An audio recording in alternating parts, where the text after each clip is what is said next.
வணக்கம் நண்பர்களே, இன்றைக்கி நம்ம உடம்புக்கு மிகவும் ஆரோக்கியமான மற்றும் சுவையான வாழைத்தண்டு மோர் எப்படி செய்கிறதுன்னு பார்க்கலாம். இதுக்கு பார்த்திங்கன்னா வாழைத்தண்டை சிறு துண்டுகளாக நறுக்கி தயிர் கலந்த தண்ணியில் போட்டு வச்சுருக்கோம்.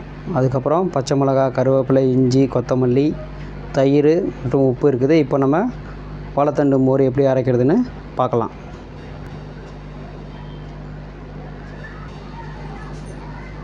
இப்போ நம்ம வாழைக்காவை சேர்த்துக்கலாம்.